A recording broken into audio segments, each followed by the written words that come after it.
자, 이제 26번 문제를 보도록 하겠습니다. 통계학과 학생들이 100명을 대상으로 기말고사 시험의 결과가 평균이 80, 분산이 100인 정규 분포를 보인다고 했다. 수강생 중에서 어떤 학생이 80점에서 85점 사이의 점수를 받을 확률은 얼마인가? 단 여기서 그 각각에 대해서 확률이 0.5보다 작을 확률은 얼마이고 그 다음에 0보다 작을 확률은 얼마이다 이렇게 나와 있는 건데, 결국에는 이 26번 문제는 여러분들이 결국 주어져 있는 확률과 그 다음에 분산을 가지고 있었을 때, 즉 뭐 표준 편차도 되겠지만 이렇게 됐을 때 그 표준 정규 분포표에 의해서 어떤 확률을 구할 수 있느냐, 즉 정규화하는 부분이랑 이런 것들을 그 실제로 표준 정규 분포표의 확률을 가지고 그 실제 확률을 구할 수 있느냐, 그 활용도를 여러분들한테 이제 묻는 문제가 되는 것인데요.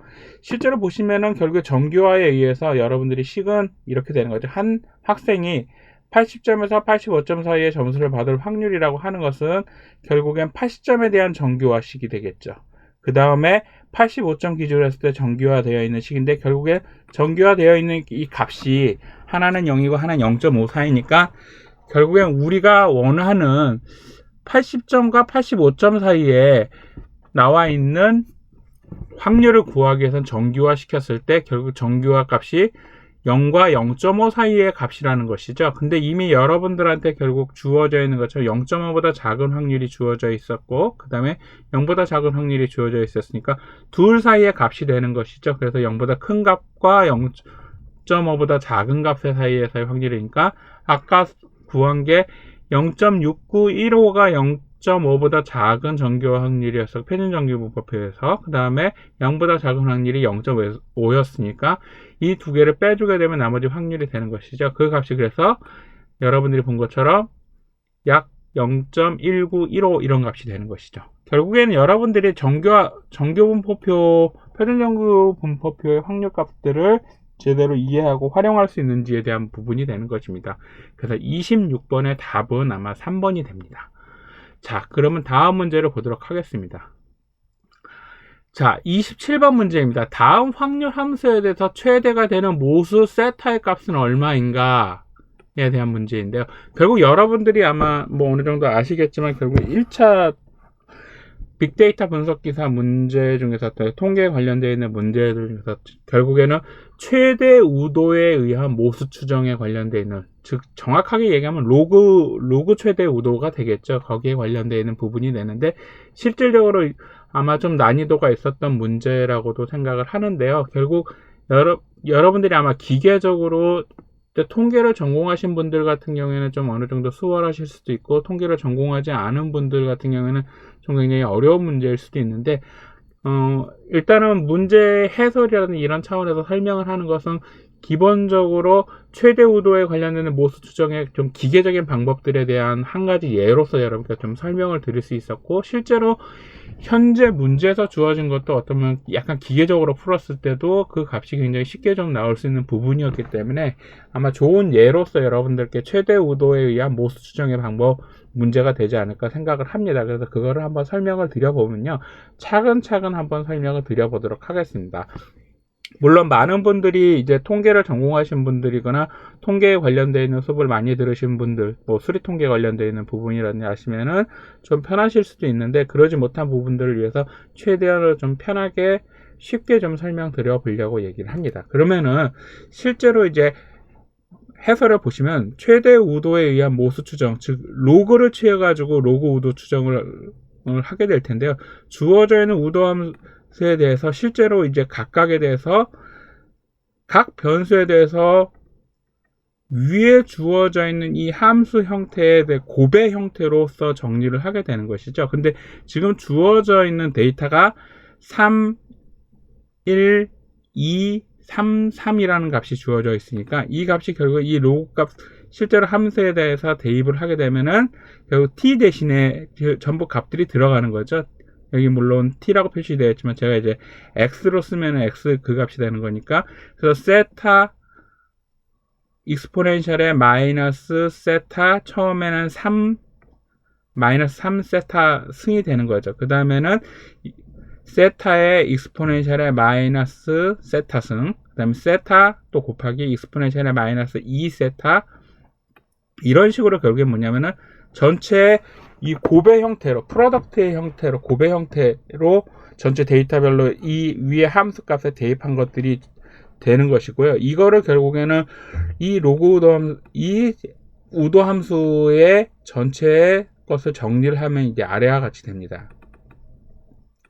그래서 이것을 정리를 했었을 때 이 정리한 형태를 여러분들이랑 결국에 왜 로그 우도라고 얘기를 한다고 하면, 실제로 이제 보통 우도 함수 자체를 가지고 뭔가를 직접 핸들링을 또 편하긴 한데, 보통 로그를 취했었을 때 그 핸들링 하기가 더 쉽기 때문에 로그를 취하는 경우가 있습니다. 그래서 로그를 주로 취하는 경우들은 지금과 같은 이제 지수함수 형태들이라든지 이렇게 지수승에 있는 함수들을 로그를 취했었을 때 분해가 쉽기 때문에 하는 것이고, 약간 수학적인 부분을 좀 깊이 말씀드리면, 결국 원래 주어져 있는 함수에다가 로그를 취하는 것은 로그라는 함수 자체의 성질상으로 원래 기존의 함수의 성질을 크게 변형시키지 않고 굉장히 쉽게 함수를 다루기 편하게 하는 장점이 있기 때문에 로그를 실제로 취합니다. 그래서 그거는 이제 간단하게만 여러분께 말씀을 드리는 부분이 되겠는데요. 일단 그래서 이 위의 식에다가 이제 로그를 양변에다 취하게 되면요, 이 식이 결국 로그를 취함으로 인해 가지고 여러분들이 본 것처럼 결국 지수승에 있는 것들이 로그가 다 분해가 됩니다. 자, 근데 여기서 이건 로그의 성질에서 다음과 같이 또 분해를 할 수가 있는데요. 여러분들이 이제 보시다시피 결국에 지수승에 있는 것들이 로그 안에서 들어가면서 다 이제 식들이 분해가 돼서 이렇게 되는 것이고요. 실제로는 이 함수를 이제 우리가 보통 최대 우도에 관련돼서 이제 결국에는 최대값을 구하는 것들, 어떤 최대값을 가질 수 있는 후보로 구하는 것들에 대해서는 실제로 미분을 이용을 해서 하는 부분이 있습니다. 근데 미분을 이용을 한다라는 얘기는 결국에 어떤 내용이냐면, 미분에 있어서 미분값이 제로가 되는 점들이 있습니다. 뭐 여기 이제 미적분학에 대한 개념을 조금 여러분께 말씀드리는데, 결국에 우리가 얘기하는 것처럼 미분값이 제로가 되는 것들이 결국 기울기가 어떤 큰 형태로 새로운 국면으로 바뀌는 구간들이기 때문에, 그러한 미분값이 제로 되는 점들이 최대값 또는 최소값이 될 수 있는 후보들이 되는 형태들이 되는 것이거든요. 근데 이제 저희 습관적으로 결국 미분이 제로 되는 값들, 그 다음에 실제로 이제 단조증가 함수였기 때문에 이 함수가 계속적으로 로그라는 함수 성질상 그렇기 때문에 어떤 최대값이 될 수 있는 성질이 나타날 수도 있고, 물론 이제 좀 더 깊이 들어가면 다른 뭐 변곡점이라든지 이런 얘기도 할 수 있긴 한데, 지금 일단은 여기서는 간단하게 최대값이 될 수 있는 후보가 미분을 했었을 때 미분식이 제로가 되는 값이 될 수 있는 것이고요. 실제로 위에 로그가 들어가 있는 위의 함수에 이것을 미분을 하게 되면은 로그 함수의 미분의 성질에 의해서 다음 아래와 같이 정리가 됩니다. 그래서 상기식이 0이 되게끔 하는 값, 즉 미분값이 0이 되게끔 하는 값은 위에 이 식이 0이 되는 이 값이 되는 것이고, 결국 해당되는 세타에 대한 모수값은 우리가 이퀄 제로 형태로 등식의 형태로 정리를 하면 세타의 값은 12분의 5라는 값을 우리가 도출해낼 수 있다. 이렇게 말씀을 드리도록 하겠습니다.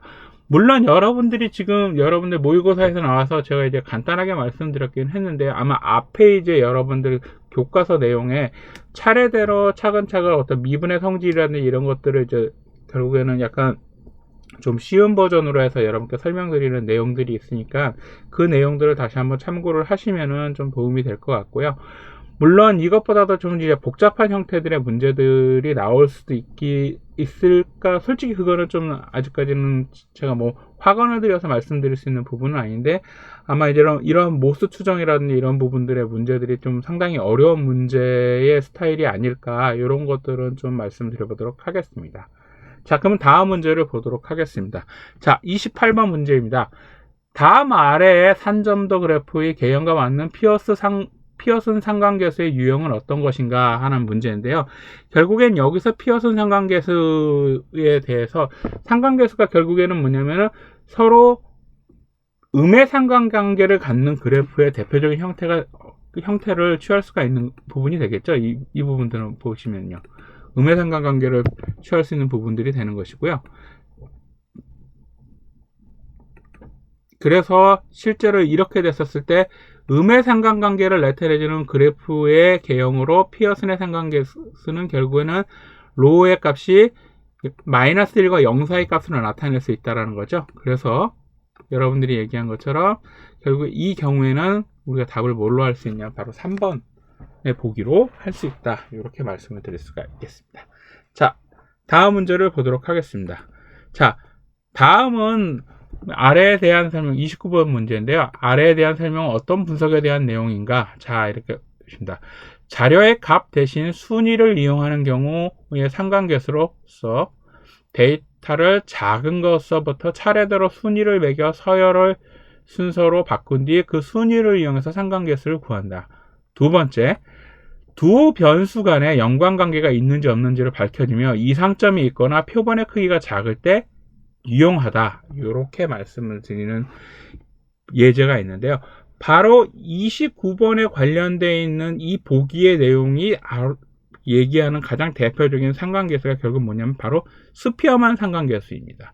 물론 스피어만 상관계수는 이거 말고도 다른 성질들이 있습니다. 기본적으로 피어슨 상관계수는 어떤 우리가 선형성의 기조를 해가지고 그 값이 기조를 해가지고 상관관계를 나타내기도 하지만은 스피어만 같은 경우 상관계수의 값들이 선형성보다는 여러분들 앞에서 보셨지만 이제 단조성에 관련되어 있는 단조 증가라든지 단조 감소라든지 이런 부분까지 포괄해서 결국에 스피어만 상관계수가 피어슨 상관계수보다 좀 더 확장된 범위의 상관계수라는 것들을 여러분들이 아마 학습을 하셨을 것입니다. 이러한 것들 좀 이해를 하시면은 굉장히 좋을 것 같습니다.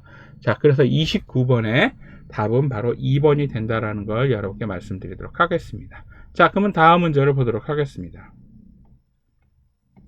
자, 30번 문제인데요. 자, 다음은 데이터의 시각화에 관련되어 있는 설명이다. 아래 설명에 해당되는 차트는 무엇인가? 결국 설명을 보면서 그 설명이 어떤 데이터의 를 시각화하는 것을 특징을 설명을 한 것이니까 그 특징을 하나둘씩 보면서 어떠한 것들을 얘기하는 건지 한번 확인해 보도록 하겠습니다. 하나의 공간에 각각의 변수를 표현하는 몇 개의 축을 그려서 그 축에 해당되는 변수값을 연결하는 그래프이다. 두 번째, 각 변수마다 축 시작점은 최소, 가장 먼 점은 최대값으로 나타낸다. 세 번째, 연결되는 선의 모양이나 색을 다르게 할 경우 여러 속성을 한꺼번에 표현이 가능하다. 자, 이렇게 되는 것들은 기본적으로 여러분들이 알고 계신 것처럼 바로 스타 차트에 관련되어 있는 내용입니다. 하나의 공간에 각각의 변수를 표현하는 몇 개의 축을 그리고 축에 표시되어 있는 해당 변수들의 값을 연결하여 별 모양 또는 거미줄 모양으로 표현하는 그래프가 되는 것이죠. 하나의 변수마다 축이 시작되는 시작점은 최소값을, 가장 끝 먼점은 최대값을 나타내는 것이고요.